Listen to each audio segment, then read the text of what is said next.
Así es como lo recuerdo. Malvado. No podía ni mirar a la cámara, porque sabía que había actuado mal. Para mí, Chevo murió sin que aún le importara. Era tan perverso que ni le importaba ni lamentaba lo que había hecho. Pero yo creo que está en el infierno, su lugar.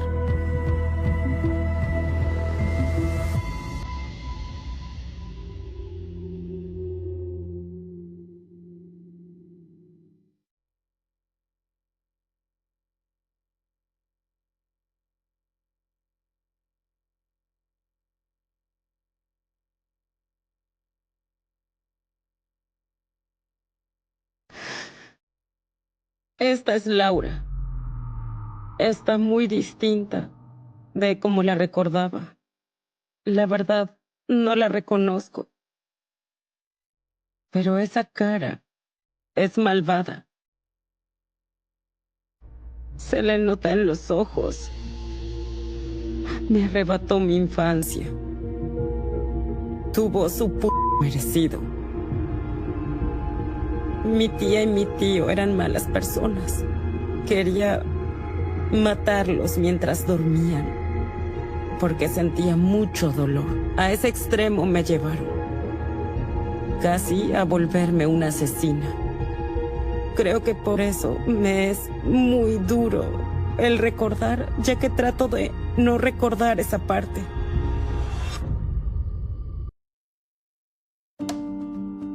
Nací en San Antonio, Texas. Tengo 2 hermanos. Mi hermana es la mayor, luego vengo yo y después mi hermano. Mi mamá fue madre soltera y nos crió sola. Pero ella no era una mujer estable y no podía ocuparse de nosotros. Ella era drogadicta y también tenía problemas con el alcohol, así que nos separaron de ella. Yo tenía unos 9 años en ese momento.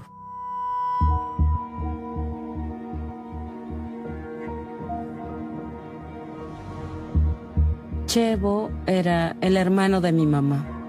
Hola, cariño. Hola. Fue aterrador, confuso, muy triste. Pero sentí alivio porque iba a estar con parientes, iba a tener a mis hermanos conmigo. De ahí íbamos a estar siempre juntos como familia.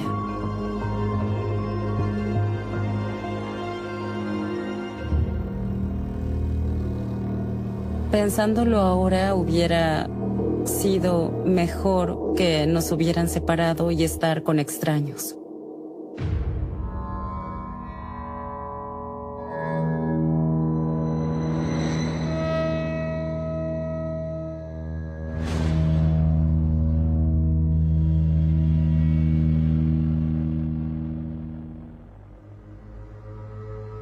Recuerdo que estaba sola en mi casa con mi tío Chevo, los dos sentados en el sofá de la sala de estar.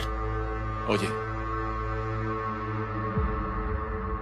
Y recuerdo que me acariciaba las piernas y me acariciaba los pies. Y luego empezó a subirme las manos de a poco por las piernas. Y me pareció mal. Y me miró y, bueno, me dijo: no quiero que le cuentes esto a nadie, ni siquiera a tu tía Laura. Es nuestro secreto. Así que sentí que era algo que no tenía que estar pasando. Me sentía muy nerviosa y asustada y confundida. No sabía qué pensar porque no sabía lo que pasaba. Era muy pequeña y no sabía si estaba bien o mal. A partir de ese momento, no me sentía cómoda estando cerca de él. Creo que el evitar a mi tío hizo que él buscara otros modos de quedarse a solas conmigo. Y el abuso empezó a ser peor.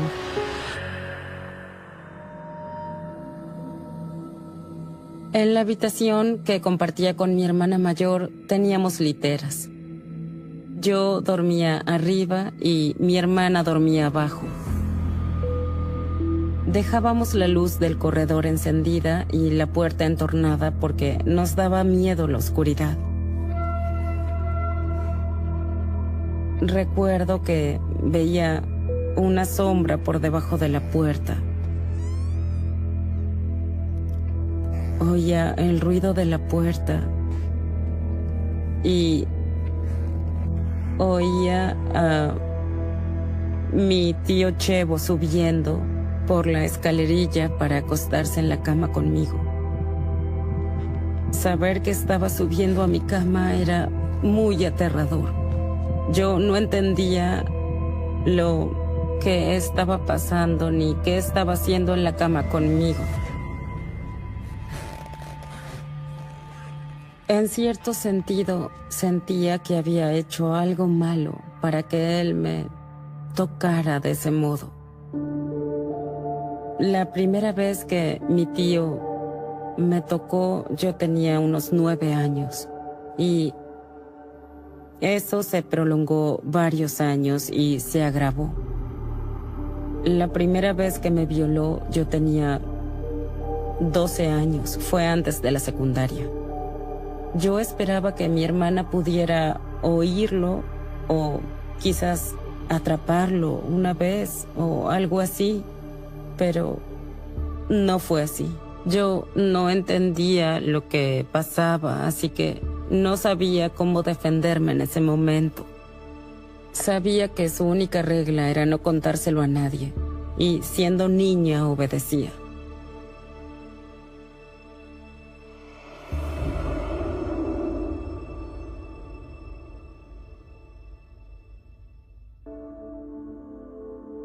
En cierto momento le dije a mi tía Laura que tenía que contarle un secreto y ella me dijo ok. Fuimos a su habitación, nos sentamos en su cama y le dije, el tío Chevo estuvo acostándose en mi cama conmigo y tocándome de un modo que no me parece adecuado. Y ella me hizo callar. Basta. Me dijo que no lo creía capaz de hacer algo semejante y que sabía que estaba mintiendo. Me dejó bien en claro que no podía contárselo a nadie. Ni una palabra de esto fuera de mi casa. Ella tenía que ser mi mamá, así que yo esperaba que me protegiera e hiciera algo al respecto, pero no hizo nada. Me sentí muy triste y traicionada cuando mi tía Laura no me creyó y asustada porque no sabía a quién más podía acudir para hablar, ya que si no me había creído ella, ¿quién iba a creerme? No podía confiar en nadie.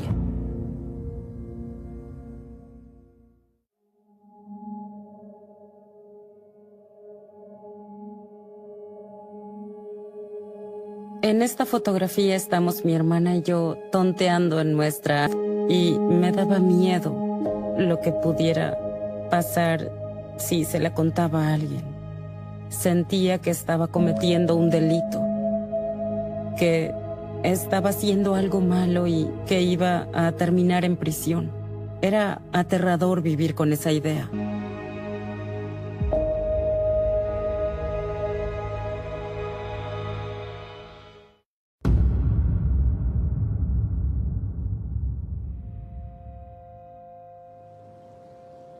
Un fin de semana, cuando yo tenía 12 o 13, algunos de mis primos y mi tío y mi tía vinieron de visita, y todo cambió con la familia presente.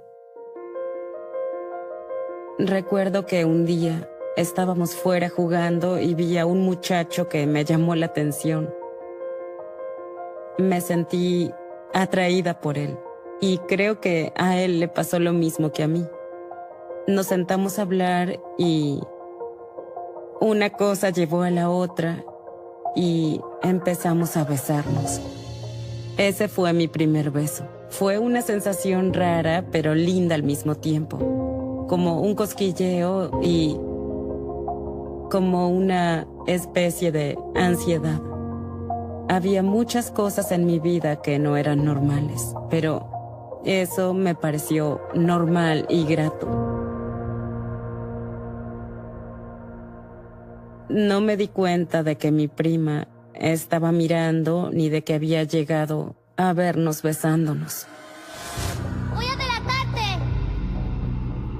Lo aparté de mí y, pues, de repente la oí gritando: «Estás besando a un niño, te voy a delatar». Y yo le supliqué que no le contara a mi tía Laura y a mi tío Chevo que estaba besando a ese niño porque me metería en graves problemas. Me eché a llorar porque sabía que iba a tener problemas y tal vez recibir una paliza. Ella no sabía lo severo que iba a ser mi castigo. Entré y recuerdo que los vi a todos en la sala de estar. La mirada que tenía mi tío cuando entré en mi casa era de mucho enfado. Tenía la cara roja de ira. Era la primera vez que lo veía de ese modo. Recuerdo que vi a mi tío Chevo con el cinto. Lo único que recuerdo fue que dijo que apoyara las manos en el sofá.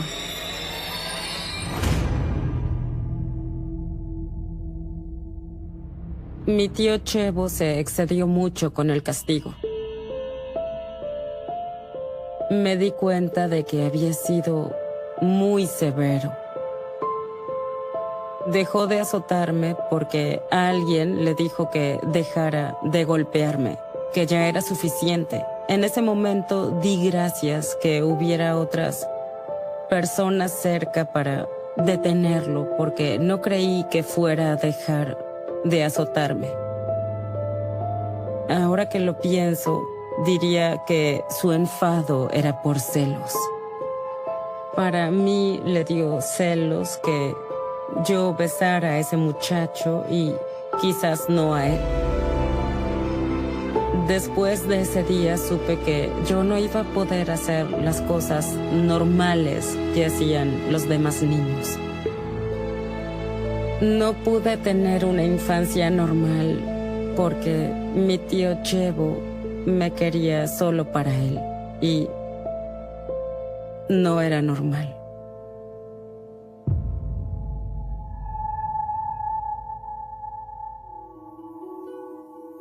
Yo tenía una mejor amiga y éramos inseparables, éramos como hermanas prácticamente.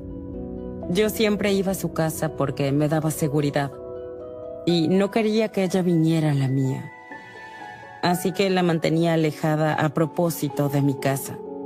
Confiaba en ella como para contarle la verdad y eso fue lo que me llevó a decírselo. Tengo que decirte algo, pero prométeme no contarlo. Estábamos sentadas y ahí fue cuando le conté el secreto.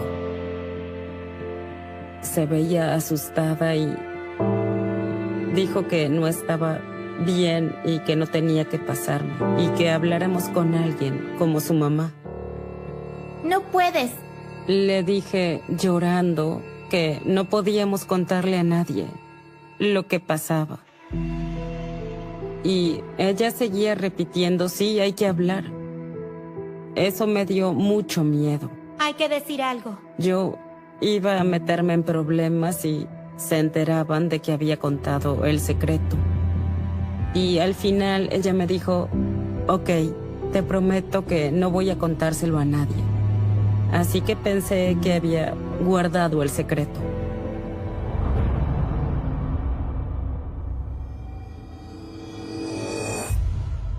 Mi amiga le contó a su mamá mi secreto. Y entonces la mamá lo reportó a las autoridades. ¿Por qué no empiezas a empacar? No nos dijeron a dónde íbamos, solo dijeron nos vamos y tenemos que irnos antes del anochecer. Y nosotros obedecimos. No hubo explicación de por qué ni de dónde íbamos a irnos. Y nos mudamos de ahí y nunca volví a ver a mi amiga. Entiendo por qué le contó a su mamá mi secreto. Ella solo quería buscarme ayuda para tal vez ponerle fin, y eso era lo que quería yo, que se acabara. Después de eso, lo que evitó que se lo contara a alguien de la escuela, maestros, amigos, fue que las autoridades iban a terminar hablando con mi tía y mi tío, e íbamos a volver a mudarnos.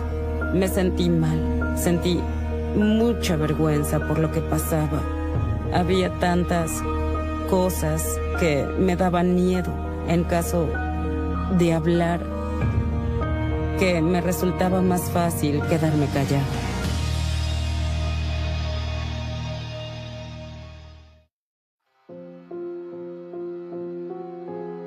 Hubo una vez que mi tía y mi tío quisieron tener una conversación. Yo ya estaba en la secundaria en ese momento. ¿Abby? Toma asiento. Recuerdo que mi tío estaba serio. Los dos estaban serios. Tenían esa cara. ¿Está todo bien? Me dijeron que no estaba en problemas, que solo íbamos a tener una conversación. La conversación empezó con que yo iba a tener a su bebé, porque mi tía no podía tener hijos. Yo la miré como si estuvieran locos. Me quedé con la boca abierta, no sabía qué pensar. Querían que un adolescente tuviera un bebé para ellos. Fue muy impactante. No pueden hacer eso. Les dije, están totalmente locos, no voy a tener un bebé. Aún estoy en la secundaria. Les dije que no quería. Y ellos decían, sí, no puedes negarte, no es debatible, fin de la conversación. Por favor. No había nada que pudiera hacer para impedirlo. No me sentía dueña de mi propio cuerpo. Sentía que era de ellos. Fue en ese momento que me di cuenta de que mi tía era igual de perversa que mi tío. Y por dentro sentí que eran dos monstruos. Lloré casi todo el día y hablaba conmigo misma y me preguntaba, ¿cómo puede pasar esto? ¿Por qué pasa esto? En retrospectiva, pienso que ella estaba enterada de todo lo que pasaba entre él y yo, y prefirió pasarlo por alto porque no quería perder el amor de mi tío. Eso la vuelve un monstruo.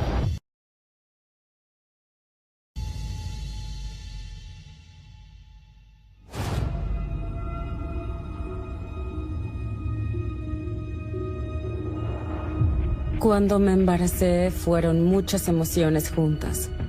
Ya no quería seguir viviendo. Me deprimí mucho. No quería estar con nadie.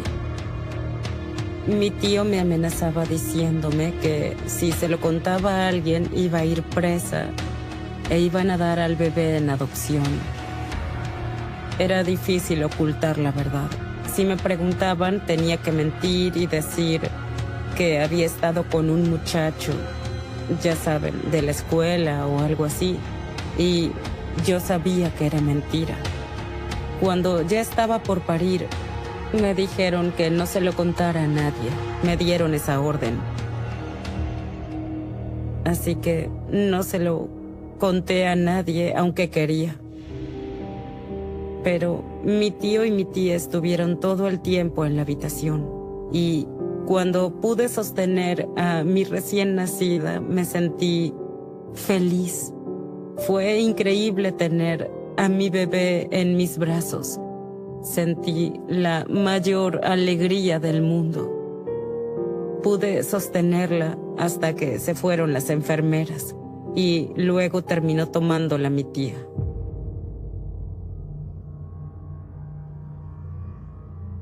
La tomó y dijo que era su bebé, que iba a llamarme hermana cuando creciera.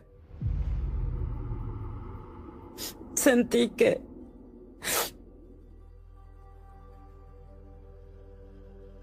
ni siquiera existía. Me sentía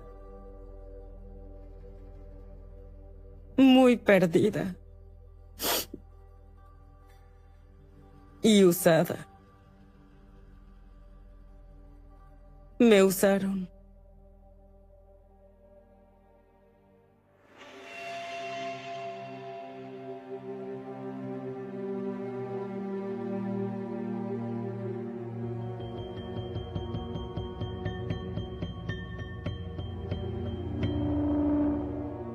En ese momento yo me ocupaba de los niños, de mi tía y mi tío y de todos los quehaceres de la casa.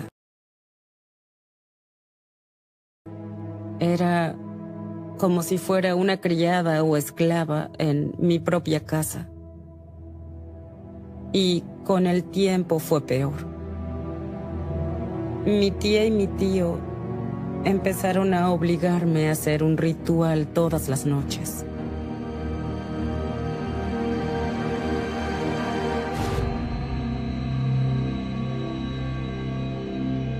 Recuerdo que tenía que masajear a mi tía y mi tío todas las noches. Se me acalambraban las manos, me sentía muy incómoda y quería parar, pero no podía hacerlo.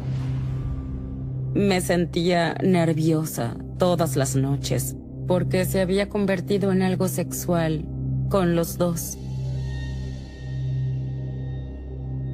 Me sentía como una esclava sexual de mi tía y mi tío.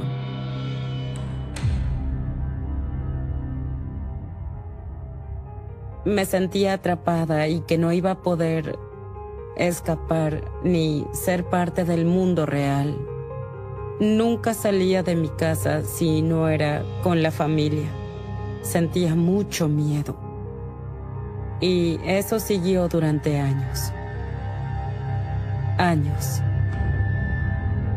Me afectaba, pero yo pensaba en los niños.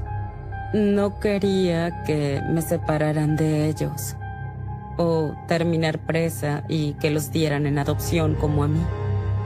Escapar no era algo en lo que yo pensara porque me lavaban el cerebro. Mi tío me metía cosas en la cabeza y yo se las creía y era como si no pudiera pensar por mí misma. Pensándolo ahora, ojalá hubiera escapado.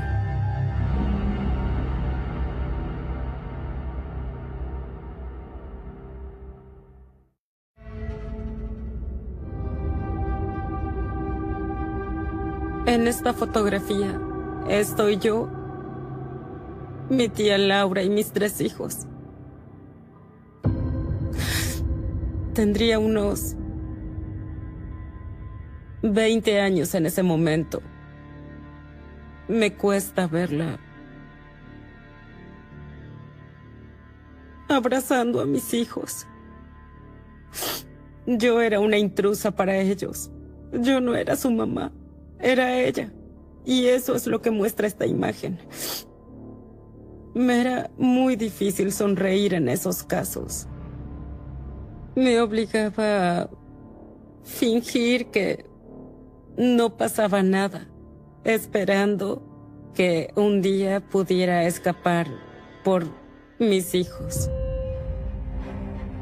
Mi tío me había explicado lo que iba a pasar si llegaba a decir algo, y su explicación era que iba a matarme a mí y a los niños. Iba a cortarnos el cuello mientras dormíamos.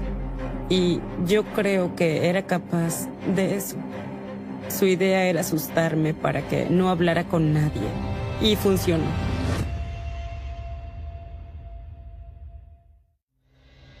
Mi tío y mi tía eran religiosos, eran católicos, así que me enseñaron a rezar el rosario e íbamos a la iglesia católica todos los domingos. Cuando mi hija ya era un poco más grande, mi tía y mi tío descubrieron que era una sanadora y que podía hacer milagros. A mí me parecía una locura, sin dudas. Yo no sabía de qué hablaban. Mi tía y mi tío lo publicaron en Facebook. Tuvo tanta repercusión que salió en las noticias. Para algunos, Dios y la Virgen de Guadalupe le dieron a Paige el don de la sanación. Es el plan que él tiene para ella y la fe que ella tiene en Dios. La gente la llama la niña milagrosa.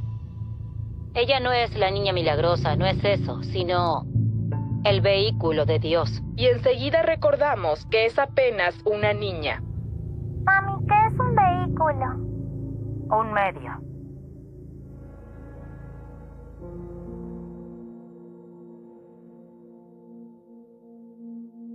Siete horas por día. Era muy inocente. La estaban usando para atraer a la gente y sacarle dinero. Y también siento lástima por mi hija porque ella tuvo que pasar por eso. La gente que venía estaba enferma y buscaba una cura. Pero en realidad eso no era verdad. Ella engañaba a la gente y era muy buena para eso. No era más que una estafa para sacarle dinero. Eran muy convincentes. Habían construido una iglesia en nuestro jardín y echaron a correr la voz de que mi hija era una sanadora y de que podía ayudar a todo el mundo que lo necesitara. Mi función, ¿hace falta que hoy recemos por los demás? Y mi tía respondía, oh sí, va a ser solo un rato, más o menos una hora, y más o menos una hora pasaban a ser 2 o 3 horas. Y ella quedaba tan agotada que me daba mucha lástima.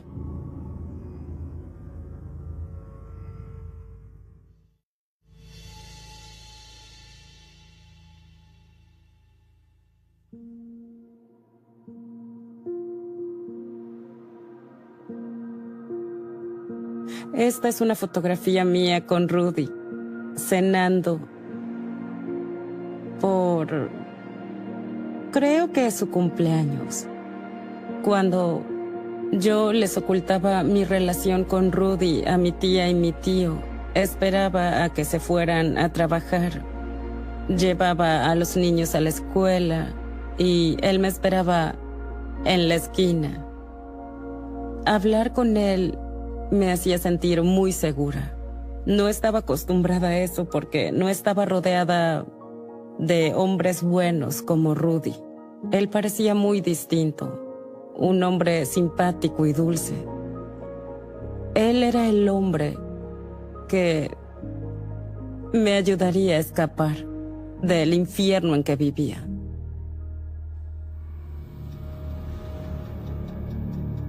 Una vez le dije que había un secreto que le había estado ocultando y cuando al fin le conté lo que pasaba, él me dijo que quería ayudarnos a mis hijos y a mí a escapar de ahí porque eso no estaba bien, estaba muy enojado. Pero le dije que yo no podía hacer nada porque si él intervenía o si yo me iba, mi tío nos mataría a todos.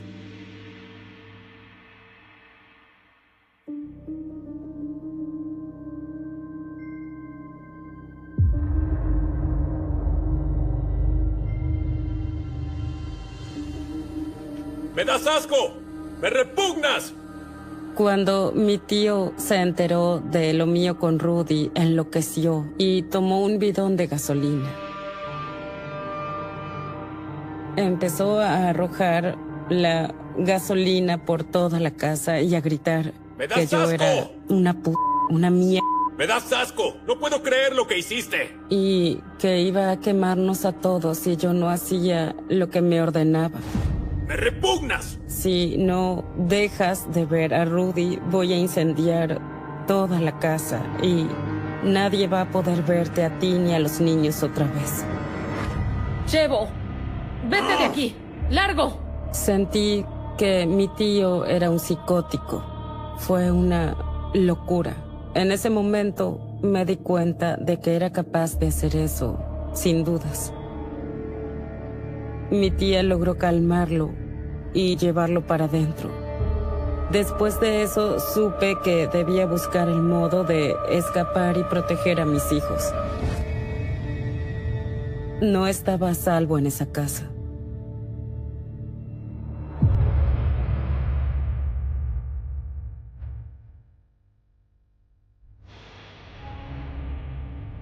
Mi tío tenía que estar en un manicomio.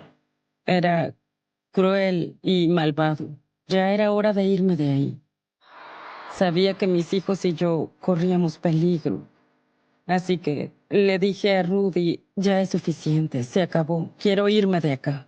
Mi tía y mi tío estaban trabajando y él dijo, prepara todo. Y eso hice. Terminé tomando un par de prendas para mí y unas 2 o 3 mudas de ropa para mis hijos. Y eso fue todo lo que me llevé. Sentía miedo por mi vida y la vida de Rudy y la vida de todos en esa casa. Me preocupaba que mi tío se enterara y viniera a buscarme. Nunca supe si mi tío tenía planeado venir a matarnos.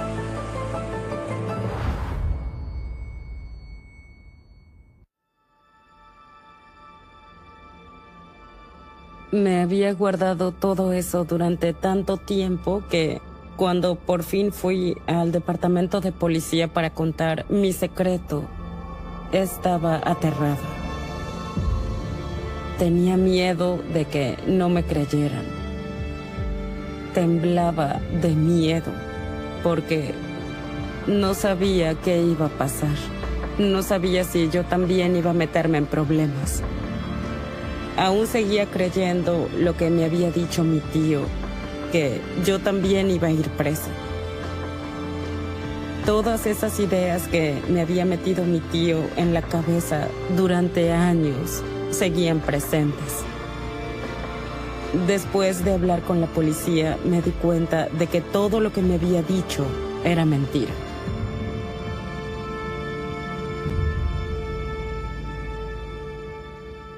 Me di cuenta de que podía haberlo contado antes y tal vez haber escapado antes. Y me enfadé mucho con ellos y conmigo misma. Yo esperaba que arrestaran a mi tía y mi tío, pero ellos huyeron y desaparecieron durante años. Mientras mi tío estuvo prófugo, yo sentía que aún debía ocultarme, porque él iba a venir por mí o por los niños. Siempre estaba alerta y siempre tenía a mis hijos a mi lado o delante de mí, donde pudiera verlos. Fue así hasta que lo atraparon.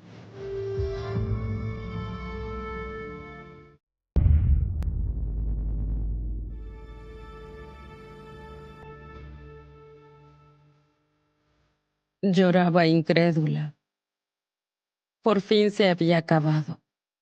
Me quedé helada, no podía creerlo.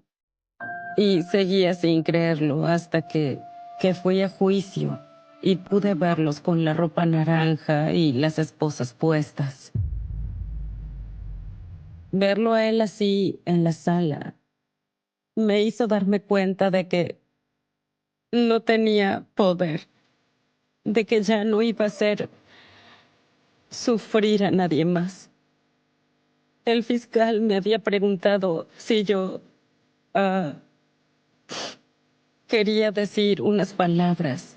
Quería que ellos lo oyeran de mi boca.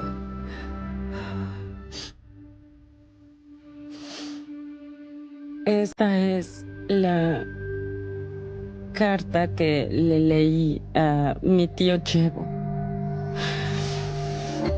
Tenías que ser mi tutor y mi papá, el que me criara y se ocupara de mí, el que me amara, pero hiciste todo lo contrario. Me arrebataste mi infancia. Chevo, me atormentaste y me torturaste durante más de una década. Eres un monstruo. No vas a hacerme más daño a mí, ni a mis dos hermosas y maravillosas hijas, ni a nadie más en tu vida. Disculpen.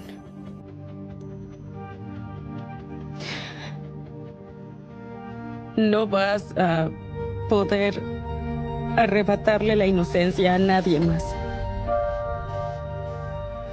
El castigo que recibas hoy es el castigo que mereces por ser tan malvado. Fue difícil leer esto en el tribunal, porque él lo tenía frente a mí. Y el muy cobarde no pudo ni levantar la mirada para verme frente a él, pero me dio igual. Yo sentía que necesitaba decirle estas palabras y hacerle saber lo que era. Me ayudó un poco a superarlo, el hacerle saber que era un monstruo, un cobarde, y que no iba a hacerle eso a nadie más, y que recibió su merecido.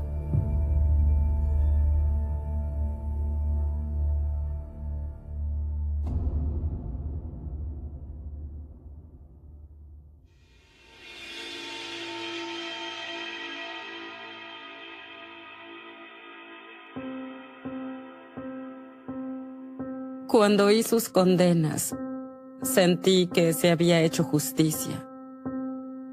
Pero él no pasó mucho tiempo en prisión porque se murió. Me enfadó mucho porque quería que él sufriera más, como me hizo sufrir a mí todos esos años.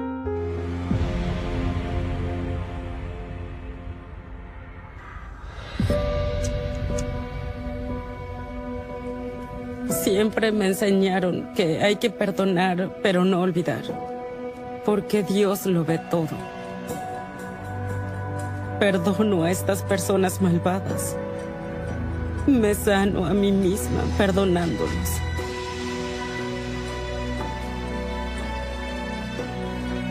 Es para poder dejar atrás todo lo que ellos me hicieron.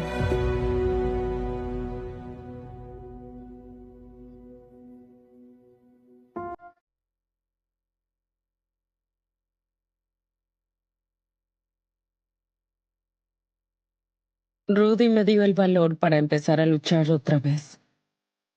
Le trajo luz a mi vida y me hizo ver que había algo por lo que no debía rendirme. Siento que sin Rudy aún estaría ahí, en esa casa, con mi tía y mi tío. Él fue mi sostén. Mis hermanos y yo ya no tenemos mucha relación, aunque me gustaría sentirlos más cerca. Pero ahora mis hijos y mi esposo son mi vida. No podría estar acá sin ellos. Nunca pensé que mi vida actual fuera posible. Nunca imaginé que iba a ser tan feliz y a poder criar a mis hijos y enseñarles lo que está bien y mal. No quiero que mis hijos alguna vez piensen que lamenté haberlos tenido. Jamás en mi vida voy a lamentar haber tenido a mis hijos, porque los quiero con el alma y haría lo que fuera por ellos. Me ayudaron a sanar, me ayudaron a ser feliz. Vivo por ellos. Yo dejé el pasado atrás por ellos para poder seguir y hacer felices a mis hijos y a mi esposo. Veo que hay personas que no contaron su historia y quiero que ellas puedan aceptar recibir la ayuda que necesitan.